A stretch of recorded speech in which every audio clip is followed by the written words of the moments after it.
Muy buenos días, amigas y amigos. Les saluda Germán Sánchez en compañía de Génesis Recuero para una edición más de su programa De la mano con la justicia. Hoy desde un salón de audiencia del Sistema Penal Acusatorio del Primer Circuito Judicial de Panamá. Así es, Germán, y en esta ocasión vamos a conversar con el juez de garantías del Sistema Penal Acusatorio, Justo Vargas Torres, quien nos va a hablar sobre el tema las aplicaciones de medidas cautelares personales en este nuevo sistema de enjuiciamiento penal. Bienvenido, juez. Vamos a iniciar de inmediato y la primera pregunta que tenemos para usted, ¿qué es una medida cautelar y cuántos tipos existen? Como algunos sabrán, buenas tardes ante todo, las medidas cautelares son instrumentos de coerción restrictiva de libertad y precisamente su nombre de medida cautelar obedece a garantizar que una persona que está vinculada a un proceso se encuentre subordinada al mismo, que se encuentre sujeto al proceso. También es importante determinar que en ocasiones el público, las personas, al referirse a medida cautelar, la identifican como detención, sin saber o conocer que existen 10 medidas cautelares personales, es decir, 10 formas por las cuales se pueden limitar la libertad personal de un individuo, porque la libertad, luego de la vida, es el más grande de los derechos que nosotros poseemos. Y la medida cautelar viene a ser eso, una medida de limitar la libertad personal. Existen 10 medidas cautelares personales.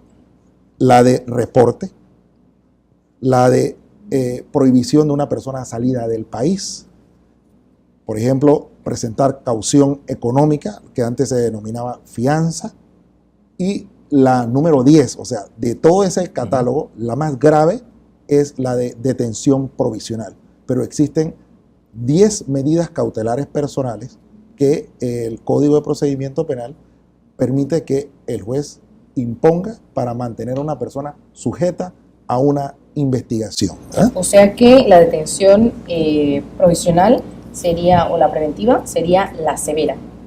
El código denomina detención provisional, y es la más severa, es la más grave, ¿verdad? Porque como le indicaba, es la que restringe por el plazo de investigación y por la duración de todo el proceso a la persona, lo recluye provisionalmente en un centro de detención, ¿verdad? Es la más grave, es decir, es la que de último debe ser considerada para restringir a una persona de libertad.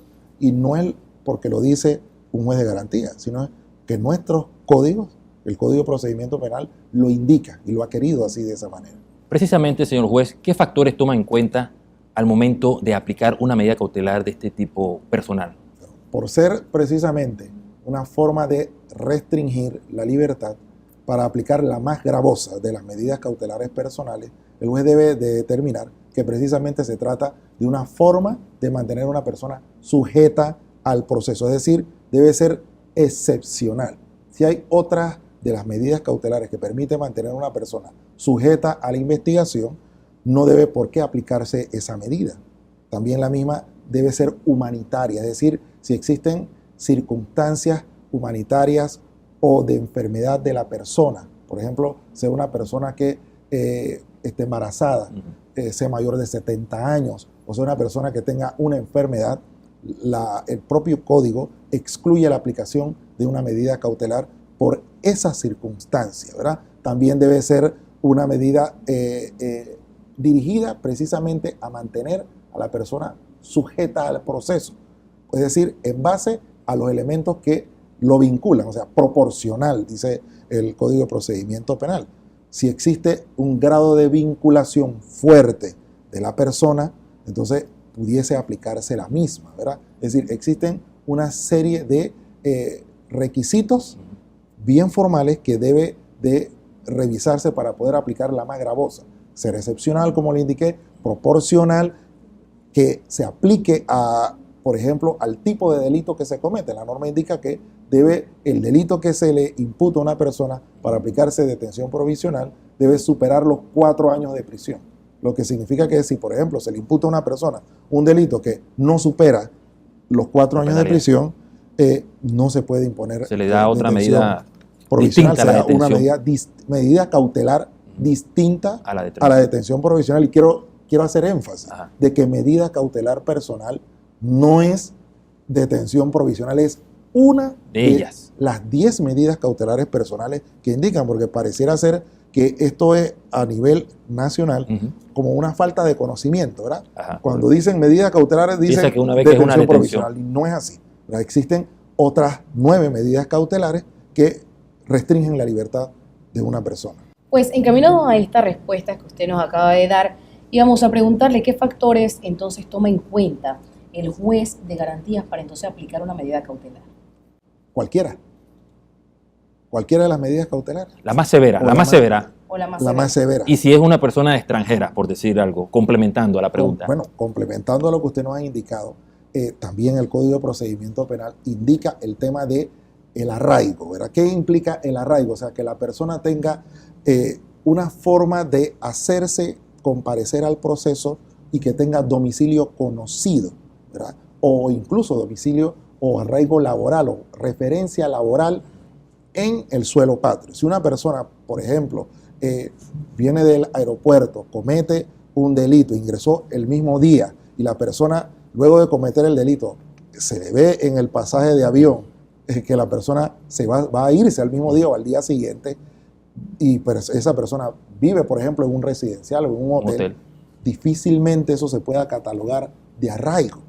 Precisamente el Código de Procedimiento Penal indica que se exige que la persona mantenga esa vinculación en el territorio nacional para que pueda significar que exista arraigo. En consecuencia, a la pregunta que usted nos indica, si la persona no tiene ese arraigo y tiene vinculación fuerte en él con la causa que se le investiga, entonces la medida y el delito por el cual se le investiga supera los 4 años de prisión, la medida que debe aplicarse entonces es la de detención provisional, ¿verdad? Pero recordando siempre que es la medida excepcional que el juez debe de aplicar. Es decir, no debemos pensar que por el hecho que una persona se le investiga por un delito, debe estar detenida provisionalmente. Si no, imagínense, las cárceles estuvieran llenas de personas. O sea, tendríamos que hacer infinidades de cárceles y ese no es lo que la Constitución, el Código Penal y la ley nos indica, sino que debe haber un tema de resocialización y también de una fórmula de resolver los conflictos penales distintas a las detenciones, ¿verdad? Y creo que el Código Procesal Penal va dirigida hacia eso. Claro, y en torno a la pregunta que hacía el compañero, si es un extranjero y el delito que cometió no llega a esos 4 años, entonces, ¿qué medidas se le puede aplicar a esa persona? El tema es ese, cómo la persona se mantiene vinculada o arraigada al proceso. Si la persona, por el delito que no supera los 4 años de prisión, no pueda mantener vinculación al proceso, entonces difícilmente pueda la persona no aplicarse en una detención. Pero el Código de Procedimiento Penal nos limita y nos indica precisamente eso. Si el delito tiene pena superior a 4 años de prisión, entonces se puede aplicar detención provisional. Habría que hacer una valoración de las otras medidas cautelares, ¿verdad?, que implican limitación de la libertad. Existen, por ejemplo, la medida cautelar número 9, que es la de tener un dispositivo electrónico que nos ha indicado el Ministerio de Seguridad que no existe en Panamá. Entonces, mal pudiera un juez aplicar esa medida cuando no existe la misma, ¿verdad? Pero si existiese, por ejemplo, pudiese ser esa una alternativa que a un extranjero que está poco vinculado a un delito, supere o no los 4 años de prisión el mismo, pudiese aplicarse, pero al no existir de manera concreta esos elementos, mal puede el juez aplicar, ¿verdad? Entonces, es un tema de lo que se proponga en una audiencia oral, ¿verdad?, el defensor de esa persona ante el juez de garantía, porque existen también otra serie de limitaciones como el impedimento de salida, el mantener a la persona que vive en un domicilio establecido, pudiese ser, ¿verdad?, alternativas que puedan permitir que la persona goce de libertad personal. Vamos a una pausa y continuamos más con su programa De la mano con la justicia.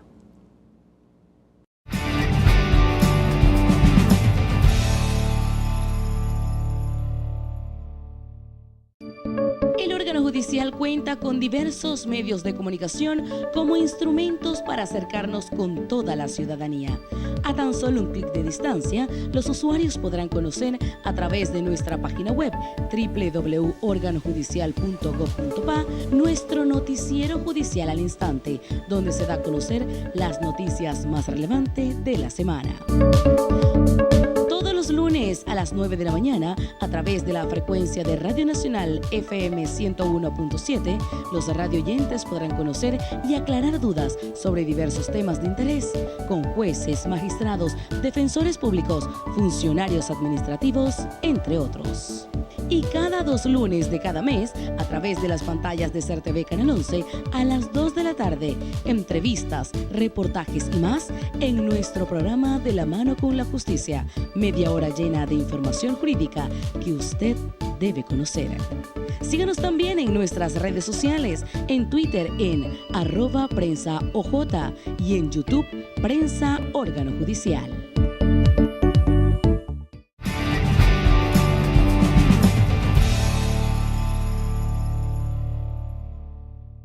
Regresamos con más en su programa De la Mano con la Justicia. En esta ocasión estamos tocando el tema de la aplicación de medidas cautelares bajo el sistema penal acusatorio y nos acompaña el juez de garantía, Justo Vargas Torres. Continuamos con más en este programa. Pues, ¿existen delitos que no admiten la aplicación de una medida cautelar personal distinta a la detención preventiva? Pregunta interesante, ¿verdad? Existen delitos que uno puede considerar graves, ¿verdad? Narcotráfico, posesión ilícita de armas, violación y otros, ¿verdad? Que por el hecho de la penalidad y la grave repercusión social que los mismos causan, pudiesen indicarse que automáticamente al vincularse o imputarse a una persona con la comisión de estos delitos, lleven aparejado la aplicación de la medida cautelar personal de detención provisional. Pero eso va a depender del grado de vinculación que se tenga con el delito que se investiga, porque si no están claros los elementos o se le presentan, por ejemplo, al juez de garantía, elementos que hacen dudar de la vinculación de la persona en relación con estos delitos que puedan considerar graves, no pudiese decirse que automáticamente, por el hecho de que se le está imputando un delito grave, tenga aparejado una detención provisional. Es decir, no es tanto como que existan delitos de los cuales se debe aplicar detención provisional, sino el grado de exigencia cautelar, vinculación, y por decir exigencia cautelar, o sea, el grado de nivel que la persona tenga de compromiso con la causa que se le está investigando, ¿verdad? Que la persona esté vinculada con o no con el delito, ¿verdad? Entonces, a lo largo del proceso se pueden dar una serie de situaciones que puedan hacer que la persona tenga menos o más vinculación dependiendo de los elementos de convicción que se incorporen a pesar de que el delito sea grave. Y eso puede, por ejemplo, que en un inicio se le imponga una medida de detención provisional a una persona y luego se revise dentro del plazo de investigación y se verifique que el grado de vinculación ha bajado. Es decir, se descubrió que, por ejemplo, la persona no es autora, sino, por ejemplo, un partícipe o un cómplice secundario, o no tenga el fiscal elementos vinculantes fuertes, y la defensa pueda solicitar al juez de garantía que se revise esa medida cautelar. Pero tanto como decir que un delito aconseja solamente la aplicación de detención provisional, el código no lo indica. Y yo creo que la pregunta es interesante e importante, porque en ocasiones uno escucha todos los medios de comunicación, como todos panameños vivimos y observamos esas situaciones, y nosotros decimos, caramba, se cometió tal delito grave, esa persona debe ser detenida provisionalmente. Pero hay que darse cuenta el grado de vinculación de esa persona que se está involucrando en la comisión de un delito versus el delito que se está indicando que cometió. Es decir, las argumentaciones que se dan en el mismo acto de audiencia. Precisamente, y usted indicó lo correcto, ¿verdad? El sistema penal acusatorio trae el tema de la argumentación en una audiencia oral. Y es que el juez de garantía no analiza pruebas de per se.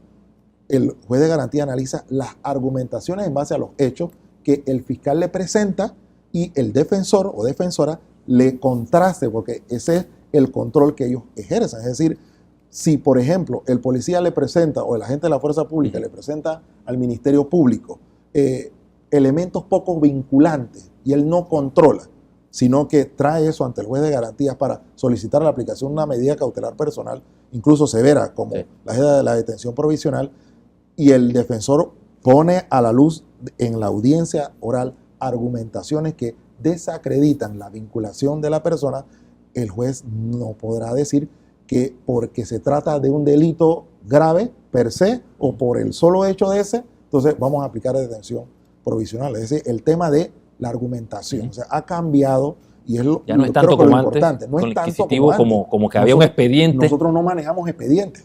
Eso es lo importante, esa declaración a la ciudadanía, que es con las argumentaciones que se presentan en un acto de audiencia prácticamente inmediato ha ocurrido el hecho. ¿Cuánto? 24 horas. Y entonces donde el Ministerio Público, con el poco tiempo que tiene que llevar esos elementos de prueba ante un juez de garantía precisamente para validar esto, y el juez tiene que hacer, como usted dice, ese control de si es viable o no lo que solicita el Ministerio Público o por el contrario la defensa.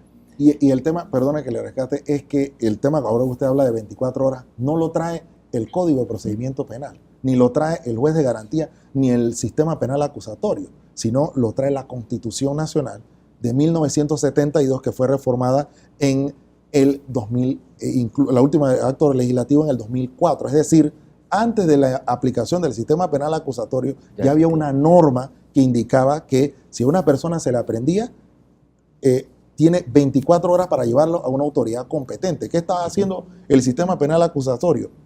Rescatando lo que dice la Constitución. Entonces, cuando nosotros nos sorprendemos y decimos, oye, pero tan rápido tenemos que llevarle algo ante el juez, no es lo que el juez diga, es lo que dice la Constitución. Y si estamos en un Estado de Derecho, que usted y yo queremos vivir en un país que respire paz y que sepamos cada uno cuáles son nuestras funciones y nuestros derechos y nuestros límites, entonces para eso es que se crea una Constitución. Correcto. Y la Constitución nos dice eso. Y precisamente el juez de garantía es un juez controlador, subsanador y también un juez constitucional que aplica lo que dice la Constitución y vela por lo que los derechos humanos que establece la Constitución nos señalan. Entonces, ese plazo de llevar ante el juez dentro de las 24 horas lo pone la Constitución y está desde que Panamá es república, ¿verdad? Entonces, solamente estamos aplicando lo que dice la Constitución. ¿Puede la víctima oponerse a una medida cautelar de detención provisional distinta a la detención provisional a su victimario? ¿Puede oponerse? Sí lo puede hacer dentro de los derechos que están consagrados en el artículo 80 del Código de Procedimiento Penal. Indica que la víctima tiene derecho a ser oída por el juez cuando se van a aplicar cualquier tipo de medida cautelar a favor de una persona involucrada en un delito en la cual ella ha sido la víctima, valga la redundancia, y presentar sus ideas ante el juez de garantía. Incluso el órgano judicial tiene una dirección, un departamento de defensoría pública de las víctimas del delito, que es importante que se conozca, y que tiene asesoría legal gratuita. Incluso pueden constituirse en querellantes o acusadores que a la par coadyuven con el Ministerio Público, presenten acusación autónoma o incluso el resarcimiento de los daños que se le pueda causar por el delito. Y esta departamento, dirección de Defensoría Pública de las Víctimas, es poco conocida, ¿verdad? Las personas a veces dicen, sí, pero es que en el Ministerio Público no me explicaron lo suficiente, yo necesito asesoría adicional. Bueno, existe, el órgano judicial tiene incluso en este mismo edificio un departamento, una dirección especializada con abogados profesionales capacitados que representan a las víctimas. Solamente tienen que acercarse allá y ellos les explicarán el trámite para poderlos asesorar y presentarse a las audiencias. Pues podría en su momento, por alguna circunstancia, cancelarse alguna medida cautelar. Sí, las medidas cautelares tienen el plazo del proceso penal, ¿verdad? La duración del proceso penal. Si en ese plazo, por ejemplo, que se impuso, que es el máximo que establece el Código de Procedimiento Penal, de 6 meses, se le impuso a una persona una medida de reporte y la persona, o de impedimento de salida del país, y la persona salió del país sin autorización judicial o no va al reporte semanal, quincenal o mensual que impuso el juez, y el fiscal presenta esa petición al juez de garantía, se puede incluso revocar a una más severa, porque ¿cuál es el propósito precisamente de la medida cautelar? mantener a la persona vinculada con el delito, con la investigación dentro del proceso penal. Y si la persona no cumple con su vinculación, ¿verdad? ¿Qué significa? Que necesita una vinculación más fuerte, incluso pudiese traer aparejada la más gravosa, que es la de detención provisional, por el hecho de que la persona no se sometió a el grado cautelar, no cumplió en su momento el beneficio que le está permitiendo la ley, ¿verdad? ¿Son apelables las medidas cautelares y cuánto demora para ser resuelta por el Tribunal de Apelaciones? Sí son apelables, y creo que eso fue una de las preguntas que inicialmente usted me indicó y que creo que le respondí tratando de hablar del tema del control, ¿verdad? Y le indicaba que el fiscal controla la actuación del agente de la fuerza pública.